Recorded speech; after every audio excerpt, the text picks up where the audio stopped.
Hello everyone, thanks for tuning in to today's second video. We're going to have a look at the weather for the next 10 to 14 days for today's second video. So day 10 is going to take us to around the 1st of July actually, and we'll be able to extend out beyond that with GFS and ECM ensembles. Maybe runs around a couple of weeks, and have a look at CFS-B2 at the end of the video for the next 4 weeks. And yeah, so I'm going to be very short. Just say that the first video release today was our 7 AM upload, our 7 AM forecast. So check that out if you would like to do that. And at 7 PM tonight, we've got the first winter 2021-2022 preamble coming up for you. So it's going through some analogues and, you know, just have a bit of fun, really. It's not going to form part of the winter broadcast because it's too early, really, for that kind of data. You know, that will start from September. But it's just like having a look at a little bit of early data and just have a bit of fun with it. So that's going to be coming up at 7 PM this evening. So check that out if you would like to do that. I hope you're having a lovely Monday. Right, let's get on with it then. So we'll turn the webcam off. And we'll have a look at the central temperature first of all. So CT is currently sitting at 16.3, which is an anomaly of 2.5 degrees above average. Still very, very significantly warmer than average. That is provisional to yesterday, the 20th of June. So yeah, been a really warm, you know, really warm first half of June. It has come down a little bit over the past few days and will probably continue to do so through the next few days as well. So I imagine this will go under 16 degrees at some point this week. Of course, it may get warm again and tick back up into the 16s. We'll have to wait and see about that. But certainly, you know, certainly that's reduced slightly, but it's still over 2 degrees above average. So a very warm first half of June. It's going to be a warmer than average June, no doubt about that. The only question is how warm is it going to be? You need to wait a little bit longer, I think, to see about that. Right, so these were GFS upper air temperature and precipitation ensembles for the next couple of weeks. We're at London today, so the red line is the 30-year upper air temperature average for London. We're starting off below average at the moment, or average to slightly below average with the upper air temperatures. It is still quite a bit cooler from over the weekend. Into the rest of this week, though, we will see the upper air temperature begin to lift up. So later in the week, towards the end of the week into weekend, it is going to start to get warmer. And we're just going to stay generally average to slightly above average as we go through the end of June and into or through the first week of July. But there is quite a bit of scatter in there. So we've got the cooler ensemble members that are down here. We've got a few hot outlier ensemble members, or maybe not really outliers because there are a few of them doing it, but several of the GFS ensemble members do go really quite warm to hot through the first week of June. So, you know, the fact that the ensemble mean, the white line, is sort of hovering around average is perhaps not as important as, you know, as some occasions when we look at the ensemble mean, due to the fact that it looks like there's virtually a 50-50 split between like the very warm ensemble members and the cooler ensemble members. Overall, though, it's going to be a little bit warmer than average through the rest of June and into July. And precipitation-wise, there is rain to come, so there's more wet weather in the south today. We have 2 or 3 dry days, and then perhaps some more showery rain turning up later on in the week and towards the weekend. Temperature anomalies on the 21st, 29th of June are warmer than average in the northern half of the country. That's still a little bit below average down in the south and Port Island. Although that has trended warmer over the last couple of days. So I think by tomorrow that's probably going to look warmer than average through all areas. Precipitation anomalies from the 21st, 29th of June. A little bit drier than average to our north and northeast, but perhaps a little bit wetter than average to our south and southwest. Latest wind flow map from earthnullschool.net shows that we're pulling the winds from a north-northeasterly direction today, so it has turned cool. It's turned cooler over the weekend. It remains pretty cool as well. We will see the temperatures, though, lifting up later in the week as we lose these northeasterly winds. Right, let's bring some model data then. At this point, we'll turn the webcam back on. There we go, I'm back. Hello.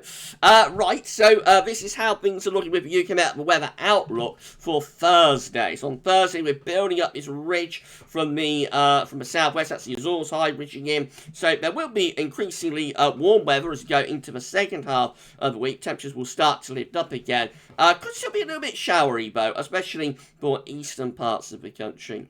We get into Friday, so midnight Friday, a trough is beginning to drop in from the north. That just increases the risk of showers, really, with that trough beginning to push southwards across the country. By midnight on Saturday, so through Friday, basically, we find that trough coming south into England and Wales could bring heavy showers or longer spells of rain. Probably a drop in temperature right at the end of the week as well. Behind it, the ridge of high pressure is strengthening again out to west and the northwest. Heading to the weekend, so this is midnight on Sunday, that trough is slipping southwards in towards France, still probably bringing showery rain to the south, turning drier with this ridge building in to the north. We get to a week out, which as far as we get to with UK Met, 168 hours, midnight on Monday, 28th of June.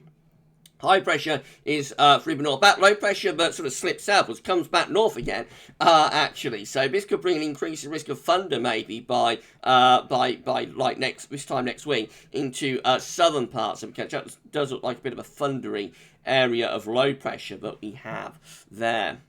Right, let's have a look at the GFS then at Weather Central. So here we go then for Thursday. We've got high pressure trying to ridge in from off the Atlantic. It's a midnight GFS, so I'll show you it in a second. High pressure trying to ridge in from the Atlantic, trough beginning to move into the north. That trough then pushes southwards through Thursday and into Friday. Will bring showers, if not some longer spells of rain across the country. And following behind, we'll get this ridge of high pressure begin to build into the north and west. So as we go into next weekend, the GFS midnight run does begin to turn things drier for a while, but by this time next week, which is again Monday 28th of June, we have got like a thundery trough beginning to appear in the south and the southwest. So maybe dry through next weekend and quite warm, but by the end of next weekend, perhaps turning thundering in the south. Shallow sort of trough type feature over country as we get through to Tuesday, 29th of June, running up towards day 10. We start to ridge the Azores High back in again, so it begins to turn drier and a little bit warmer, though we would probably still be seeing showers in the south and the southeast there. Moving into extended range, it takes us through the first week of July. High pressure is ridging to our north and west. That brings plenty of dry weather there. To the southeast, so we've got this shallow trough that will bring a risk of showers into southern and eastern parts of the country for a while anyway, but the high pressure properly takes over as we run through, towards the end of the first week of July. So as far as we get to with the GFS midnight run is to Wednesday the 7th of July, by which time we are under a large area of high pressure. That's looking mainly dry, sunny, and probably quite hot by that point. It does take a long while through the first week of July to get that high pressure going, but eventually it really does build in strongly. That's a midnight run. Let's have a look at the 6th then, see how that compares. So this is it for Thursday. Trough begin to move in towards the north. That could bring some shower rain on Thursday into the north. Then that pushes southwards into Friday, just bringing a widespread risk of showers, if not some longer spells of rain, probably at the end of the week, maybe even a bit thundery. Saturday, this coming weekend, we've got low pressure to our south-southwest. That could bring further showers to the south, to the southwest. High pressure ridging into the north should bring plenty of fine weather to northern areas next weekend, or this weekend. But in the south, we are close to this trough, so still the risk of showers through next weekend, or this weekend, in the south. Heading up towards day 10, we set up like a northwesterly flow with high pressure out to our west. So it's quite a bit of dry weather with this high pressure ridging in from the west. But with winds in from a northwesterly direction, it could be quite cool. We get to day 10 itself, which is the first day of July. We've got high pressure dominating weather, so there should be plenty of dry weather. Not particularly warm. Temperatures are suppressed because the winds are in from the northwest with that. But nevertheless, there should be a fair amount of dry and quite warmish sort of weather given the time of the year. And then we go through the first week of July, and we have this ridge building in across the country. So mainly dry and quite warm, really, with the GFS 6Z run. Perhaps not quite as hot as the midnight run was looking, but it's not much of a muchness, really. Plenty of high pressure domination through the first week of July. But we aimed up, though, with a big change as far as we get to the GFS 6 head again. It's to the 7th of July, Wednesday the 7th, and low pressure, quite a deep area of low pressure then, is pushing in from the Atlantic. So quite a significant change right at the very end of the GFS 6 head. But generally, the first week of July has a lot of dry and quite warm weather involved. Right, this is how the GM is looking. If you're enjoying this video, please can you like, share, subscribe, all of that good stuff. Thank you so much, everyone, for doing that. This is how the GM is looking, the Canadian model. So again, have this ridge trying to build up from the southwest on Thursday, but then a trough begins to move in from the north from Thursday into Friday. However, more influence from high pressure really at the end of the week and into weekends. So that trough should be quite weak. Probably does still bring showers, but it should be, you know, it's a much weaker trough compared to what GFS and UK Met is showing with the GM. So quite a bit of high pressure, keeping it relatively dry and quite warm, I think, into the weekend. Look at this. This is Sunday. This coming Sunday, so high pressure just sits over the country. That would give us like a barbecue weekend if that came off, I think. And the high pressure fest goes on into next week as well with the GM. So the GM very, very anticyclonic today, and even that trough on sort of Thursday to Saturday, you know, doesn't make much of that at all. It's just high pressure all the way, really, with the GM, very warm and dry. GM midnight run today.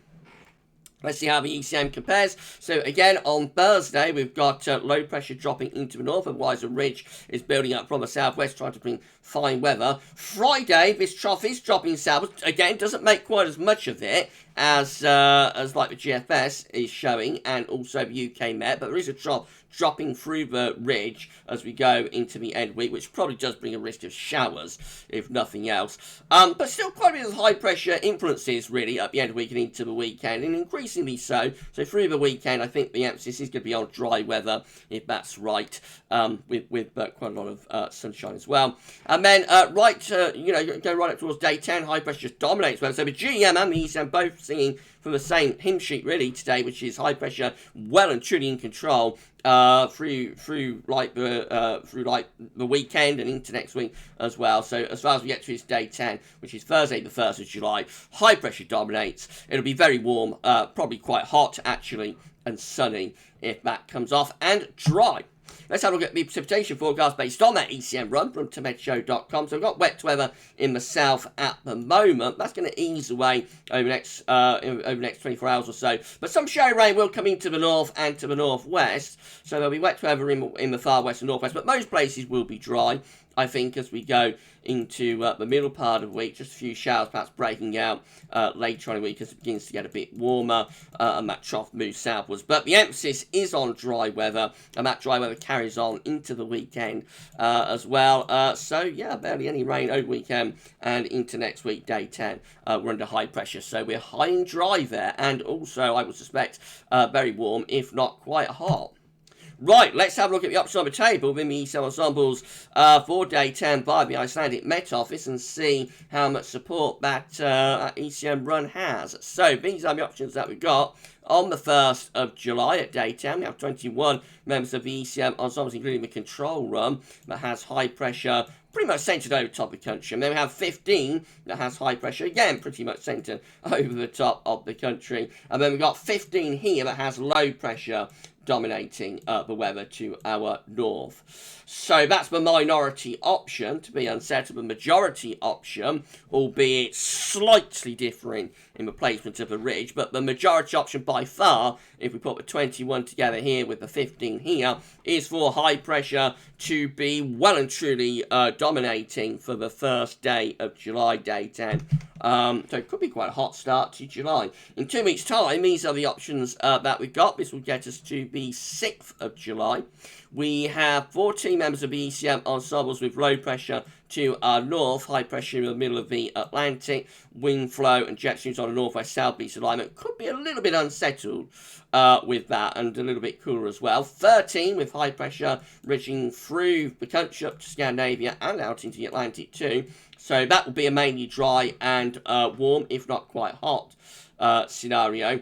We have 12 just here with high pressure centred over and just to the west of the country. That's going to be mainly dry, but could be a little bit cooler as the wind will be coming in from off the Atlantic.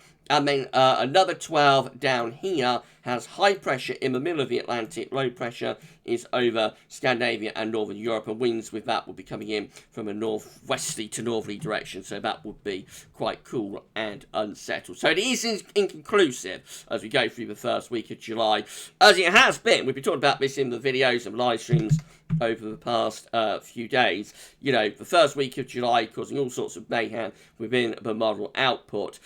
Whether we will maintain high pressure or turn it unsettled, we shall see. Let's have a look at CFS-V2 before we go. So these are 500 millibar heights broken down to week periods. The first week period takes from 21st, 27th of June. The coming week, we'll have high pressure out to our west, but also ridging into the UK and to Northern Europe as well. Low pressure is up towards Greenland, Iceland. Jet stream is pushed northwards as well. And this low pressure just here, been quite a bit of wet weather to France, Spain, and Portugal.